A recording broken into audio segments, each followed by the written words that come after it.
First two sections are quite easy to listen, but they are difficult to put into writing. So क्या आपको लगता है कि अगले दोनों सेक्शंस में आपके पूरे के पूरे 20 गलत हो जाएंगे? ऐसा नहीं होता दोस्तों, ऐसा कभी नहीं होता। आप अपने लास्ट वाले दो सेक्शंस को अपना एक बोनस पॉइंट समझिए। Hello friends and my students, hope so you are all fine wherever you are and you have all stepped into the new year 2024 leap year, right? So one day again given to you for your hard work as well as to take your all the ambitions, your dreams that you left unfulfilled. You can do it now, so do your best. Okay, so आज हम आपको जो पिछले साल में 2023 में आपसे जो जिक्र किया था लिसनिंग की टिप्स का, आगे हम बढ़ते हैं इस साल में पार्ट 2 की जो जनरल मिसकंसेप्शंस स्टूडेंट्स की जो बनी हुई हैं एक पर्टिकुलर सेक्शंस को लेके और कैसे उसको टैकल करना है, और उसके साथ साथ एक सेल्फ मोटिवेशनल टेक्निक्स जो कि आज आपसे जिक्र करूंगा। Not to be having a big kind of a session today, but just to give you a motivation so that you can take up this listening in a very good manner. It is not something that only the people living in those countries can only take up this. You are the person who is going to take it perfectly well, 100%. पर उससे पहले एक काम कर दीजिए, हमारे इस channel को सब्सक्राइब कर दीजिएगा, लाइक कर दीजिएगा, शेयर कर दीजिएगा। अगर आप पिछले साल में नहीं कर पाए तो इस साल में जरूर कर दीजिएगा। Thank you. So coming on to the misconceptions. So students, सबसे बड़ी जो चीज मैंने इस 23 साल के करियर में अपने देखी है, जो जनरल स्टूडेंट्स को, majority of the students, even I am very sure about that all the viewers who would be on the screen to view my channel, they would all be having that kind of a misconception कि जो sir section 3rd होता है और जो 4th होता है वो बड़ा टिपिकल होता है। 3rd में मल्टीपल चॉइसेस होते हैं, 3 स्पीकर्स बात कर रहे होते हैं। एक तो वैसे ही उनकी भाषा हमें बड़ी अजीब सी लगती है। मैंने तो पहले ही कई बार आपको बोला है कि हमारे लिए it's is a matter of compulsion, it's not a matter of choice. अगर आज आप ये आइट्स पीटी हटा दो ना दोस्तों, तो एक चीज पक्की है कि सारे के सारे अपने अटैची ट्रंक पैक किया हुआ है और सब एयरपोर्ट पे पहुंचे हुए हैं। लेकिन ये इसीलिए रिस्ट्रिक्शन रखी हुई है ताकि आप उन कंट्रीज में जाके बेहतर तरीके से उसको अडॉप्ट कर सके, अपनी सेटलमेंट कर सके, राइट? तो जो गलत फहमियां लोगों ने पाली हैं, वो ज्यादातर I have seen that majority of the students leave aside, even the faculty members sometimes. I don't want to get into the details, but there are certain faculties who also make their students to be rather more concerned, to be more, I would say, particularly cautious about कि जी डराने वाली बात एक हुआ कि जैसे ही बच्चा second section को पार करता है, 3rd पे पहुंचता है, तो उसका ना एक हौसला, उसका एक कॉन्फिडेंस ड्रॉप करना शुरू कर देता है। उसको लगता है कि सर ये मल्टीपल चॉइसेस जो आ गए ना, ये मेरे लिए सबसे बड़ी खतरनाक बात है। तो पहली बात ये समझिए कि इस मिसकंसेप्शन को हटाया जाए। How to deal with this misconception, मैं पहले भी आपसे कई बार जिक्र कर चुका हूं कि आइट्स में ना, खासकर लिसनिंग और रीडिंग में अगर आप देखा जाए, we can not just brand someone as a very intelligent person and the other one not so intelligent और इवन बिलो एवरेज.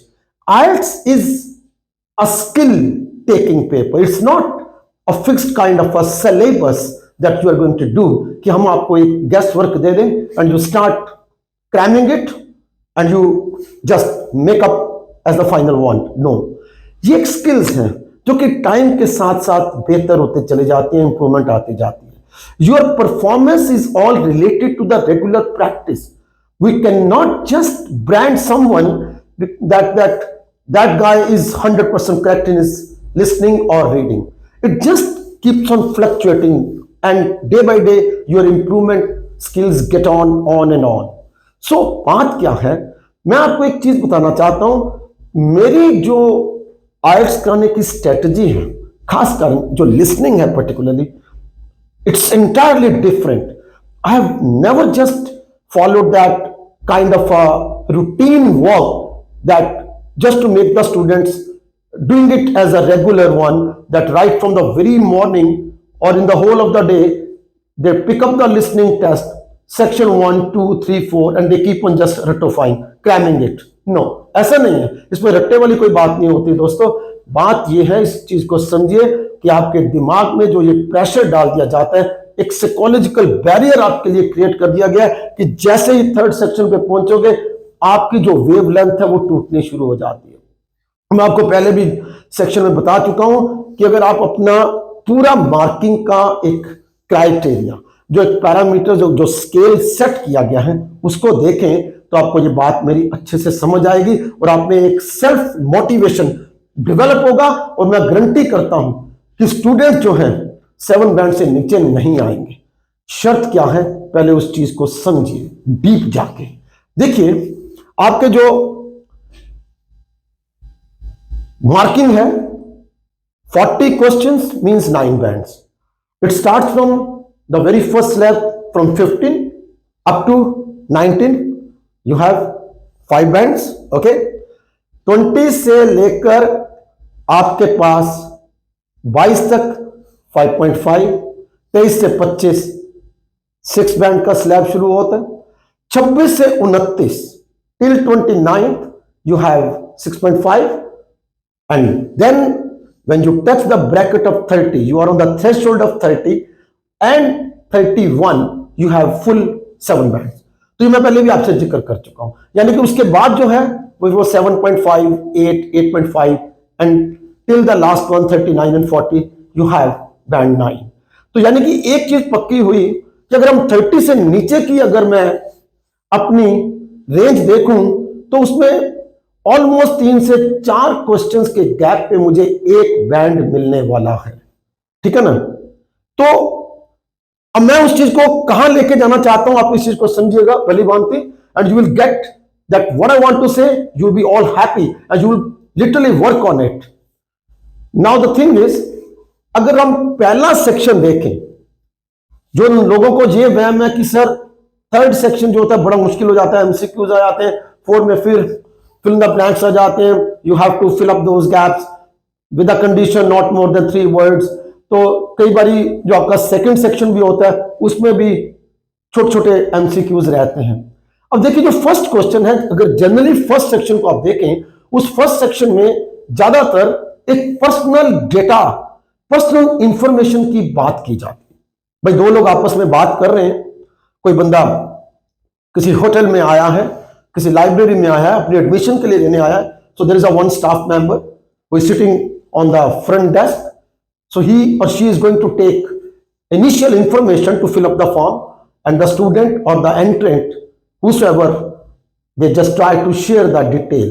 उसमें नेम्स होते हैं, मेल आईडीज हैं, टेलीफोन नंबर्स हैं, उनके मोबाइल नंबर्स हैं, उनके एड्रेसेस हैं, वगैरह वगैरह, और उसमें स्पेलिंग्स रहते हैं नेम के, सो मेनी थिंग्स। यानी कि वो जो है that is all related to the personal information which is quite simple to listen, but point is simple to listen but difficult to write, है कि नहीं? आप हंसोगे इस चीज पे कि ये क्या बात मैं कर गया। बात मैं आपको बताना चाहता हूं कि simple to listen but difficult to write. देखिए क्या है उसमें, जनरल जो आपके गलतियां जो होती हैं स्पेलिंग्स मिस्टेक्स की, और मैं आज भी अपनी जब क्लासरूम में जब जाता हूं तो स्टूडेंट्स को यही समझाता हूं, लिसनिंग को खाली लिसनिंग मत समझिए, कि आपके दिमाग में ये नहीं होना चाहिए that I have just gone through and being addicted to listen that CD, और मैं खुश हो जाता हूं कि आज मैंने एक नई और आवाज सुनी। नो, उससे भी ज्यादा यह है how well you can transform into your writing. You have listen and answer, but the problem is if you are not okay with your writing, with your spellings, with your grammar, that correct answer that you listened that might turn out to be a wrong answer because you are writing badly, you are not having the proper spellings, you are not getting to the grammatical work। वहां पे singular plural की problem है, उनका accent ऐसा हो जाता है तो बोलते हैं boys, and sometimes the candidate particularly, they are not that used to, they just get into thoughts कि उन्होंने बॉय बोला था कि बॉयज बोला था। अगेन कंडीशन थी not more then one word और अ नंबर, तो जब नंबर दिया गया है तो इसका मतलब यह है कि वो आंसर आपका डिजिटल फॉर्म में नंबर में जाएगा।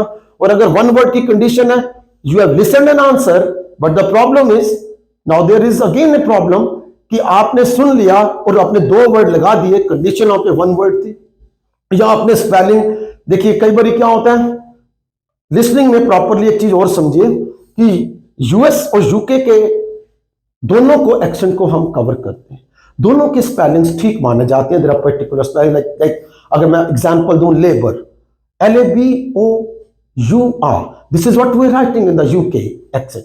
But if we talk about the US, they might not be saying you, they say labor, LABOR. Check, right? There are certain kind of the spellings which both ways we take it as correctly, whether you are writing as the British spelling or the US spelling. लेकिन दिक्कत क्या आती है, आपने answer सुना, ultimately listening में देखिए आपको 10 मिनट्स आपको मिलने हैं। जब टेस्ट कन्वर्सेशन खत्म हो जाता है उसके बाद आपको 10 मिनट्स आपको दिए जाते हैं as an extra timing, that your job is to transfer all that 40 answers onto that answer sheet and the final decision would be taken onto that. So अगर आपने सुना ठीक से, आपने जो शीट, रफ शीट पे, क्वेश्चन पेपर पे लिखा और जब उतारा उसमें फर्क आ गया, स्पेलिंग्स में गलत हो गई, ग्रामर गलत हो गया, वहां वन वर्ड था आपने टू वर्ड डाल दिया, वहां पे आर्टिकल्स की जरूरत थी लेकिन आपने नहीं लिखा, या आर्टिकल को भी आपने, अब कई चीजें ऐसी होती हैं कि भाई वॉवल है तो एन तो लगना ही है, लेकिन वहां पे कंडीशन है एक वर्ड की, तो मैं उस चीज को कैसे टैकल करूं? तो मैं उसका फिर इलाज करूंगा कि ठीक है, उसको एन को या आर्टिकल को, either way I put up in the bracket, so I do the answer in that case. लेकिन बात क्या आती है, जो मैं कहना चाहता हूं कि जो फर्स्ट सेक्शन है वो पूरा का पूरा आपका एक पर्सनल इंफॉर्मेशन पे है, तो उसको स्टूडेंट क्या करता है, उसके दिमाग में पहले ही इतना साइकोलॉजिकल एक प्रेशर डाल दिया जाता है कि जैसे ही आप थर्ड सेक्शन पे पहुंचोगे, you will have a kind of, I would say, a tension, a nervousness, and that is what by nature, that either way the faculties member they don't just tell him कि भाई ऐसा कुछ नहीं है, आप क्या करो। अब देखिए, हमने सोचा कि, बताया भी मैंने आपको कि 30 के ऊपर 7 बैंड आते हैं। मैं आपको एक सेल्फ मोटिवेशनल टेक्निक बताने जा रहा हूं कि आप 7 बैंड से कभी भी नीचे नहीं आओगे। कैसे? पहले 2 सेक्शंस को संभाल लीजिए। फर्स्ट सेक्शन आपका जनरल इंफॉर्मेशन है, but that is purely exclusively based that how you put into actual writing on the answer sheet. Second जो भी सेक्शन आता है उसमें भी कई बार कुछ फिल द ब्लैंक्स के या एमसीक्यू के आ जाते हैं, but they are not so tough, वो भी एक स्ट्रेट फॉरवर्ड रहते हैं, यानी कि easily adaptable, you can easily follow, you can easily understand that language, उसमें कोई इतना टफ जॉब नहीं होता। तो अगर हम ये मान के चले, मेरी स्ट्रेटजी देखिए, मैं क्या आपको बताना चाहता हूं कि जो पहले 2 सेक्शंस हैं 20 क्वेश्चंस, अगर आपने सुना अच्छा है, स्टूडेंट क्या करता है कि पहले 2 सेक्शंस में वो बड़ा अपने आप को ना फ्लेक्सिबल ले लेता है। Please do not get into that flexibility. Don't get complacent in your nature. First 2 sections are quite easy to listen, but they are difficult to put into writing. So keep yourself on that whatever the spellings, the grammar mistakes, that grammar mistakes should not be there. अब सोचिए, अगर आपने वो 20 के 20 पूरे ठीक कर दिए, राइट, सो कितने हुए आपके बैंड? 5.5। अब अगर अभी 2 सेक्शन आपकी ओर पड़े, 30 पे आपकी ब्रैकेट शुरू होती है बैंड 7 की, यानी कि 20 और 30 के बीच में आप इस मैथमेटिकल कैलकुलेशन को देखिएगा। This is what I call it as a self motivational skills, that don't get scared, don't get the pressure that third section आ गया, मैं क्या करूंगा। मैं ये आपको बताना चाहता हूं कि 20 और 30 के बीच में गैप कितना रह गया? 10 क्वेश्चन का, राइट। और आपके पास क्वेश्चंस कितने हैं? 2 सेक्शंस पूरे पढ़े हैं, सेक्शन 3, सेक्शन 4, पार्ट 3, पार्ट 4, यानी कि 20 क्वेश्चंस अभी भी आपको करने हैं। तो आप ये सोचिए, जस्ट इंट्रोस्पेक्ट योरसेल्फ, कि क्या आपको लगता है कि अगले दोनों सेक्शंस में आपके पूरे के पूरे 20 गलत हो जाएंगे, ऐसा नहीं होता दोस्तों, ऐसा कभी नहीं होता। आप अपने लास्ट वाले 2 सेक्शंस को अपना एक बोनस पॉइंट समझिए। क्या है, मैं मान के चलता हूं as a worst, as a extreme chances that even if a student just makes 10 answers incorrect, whatever those are, we are not just going to pinpoint that which particular question, I'm just taking as an overall average that in the last 2 sections, third और fourth में आपके मान के चलिए कि आधे question भी उड़ गए, 10 क्वेश्चन गलत हो गए, 10 आपकी जेब में तब भी आ गए। 20 आपने पहले किए थे, 20 + 10 कितने हुए, 30, बैंड 7। मैं ये भी अब मान के चलता हूं कैलकुलेटेडली कि मान लीजिए पहले 20 में से आपके 16, 17, 18 ही ठीक हुए, अगले में 10, 28, 29, तब भी आपके 6.5 बैंड है। लेट अस एज्यूम अगेन, और नीचे चलिए, पहले 2 में 15 ठीक हुए, अगले में 10, 25, तब भी कहीं ना कहीं आप 6 बैंड और 6.5 की रेंज में आने के चांसेस रहते हैं। अब मान के चलते हैं, let us go on a positive side now. 20 वो ठीक हुए, 18 भी ठीक हुए पहले में, अगले 2 में 12 भी हो गए, 18 + 12 तब भी 30, अगेन 7 बैंड। सो इस चीज को मान के चलिए कि जो आपके नेक्स्ट 2 सेक्शंस हैं, थर्ड और fourth, they are your bonus points, they are your reward points, for which मेरी एक उल्टी स्ट्रैटेजी जो आपको पसंद भी आएगी और मेरे सारे स्टूडेंट्स को बड़ी पसंद आती है, कहने को entirely different strategy, but people are working on it in my classroom and they are getting the advantage of this। कैसे? मैं ये कहता हूं कि भाई जो हाथ में नहीं आ रहा आपके, उसके ऊपर इतनी मेहनत क्यों करते हो, क्यों अपने दिमाग पे आप इतना प्रेशर डालते हैं? Don't try to tax your brains unnecessarily for the part 3 and part 4 because they are your reward points, they are your bonus points. Let us work more seriously on the first 2 sections, ताकि आपकी singular plural, आपकी spelling mistakes, आपकी limit of words अब उसको violet ना करें। अगर आपके 20 वो ठीक हो गए दोस्तों, तो ये चीज लिख के रख लो, मान के चलो कि अगले 2 सेक्शंस में जो भी आपको मिलने वाला है वो आपका एक रिवार्ड, आपका बोनस पॉइंट होगा। That will all work on your stars, your good luck, that how well you can manage and how many questions that you manage into last 2 sections, that will all be taking into your account। 20 के साथ plus वो हो जाएंगे, you might be having more than 7 band as well, if not again 6.5-7 band आपके आएंगे ही आएंगे। तो ये आपको एक सेल्फ मोटिवेशनल स्किल दे रहा हूं कि अपने आप को उदास मत किया कीजिए, अपने आप को प्रेशर में मत डाला कीजिए कि जैसे हम क्लासरूम में बैठे हेडफोन लगाए, अरे यार थर्ड सेक्शन आ गया, फोर्थ आ गया, एमसीक्यू क्या करूंगा। देखिए एमसीक्यूज की जो टेक्निक्स होती हैं, टिप्स होती हैं, बड़ी अजीबोगरीब सी होती हैं, राइट। उसमें मैं बाद में आपको जब थर्ड सेक्शन में पहुंचूंगा अगली वीडियो में तब आपको बताऊंगा। हालांकि we are all working on that daily, regular basis। I have given the techniques to my students also, but practically when they come to do it, they again just crash somewhere। So मैं तभी कहता हूं कि उसको आप अपना bonus point लीजिए, अपने पहले 2 को सेक्शंस को पकड़ के बैठो सीरियसली, उसके ऊपर अपनी फ्लेक्सिबल वर्किंग मत कीजिए, रादर बी मोर सीरियस कि ठीक है यार मैंने ये सुना, नाम सुना बंदे का जसविंदर, या पर्टिकुलर आपने देखा होगा कई बार वो अपने स्पेलिंग चेंज करते हैं, तो just have a second thought that there are all chances that whatever the spellings they are going to, whether it is in the address, whether it is in the name, surname, there are all chances that they are going to repeat, they are going to change the spellings.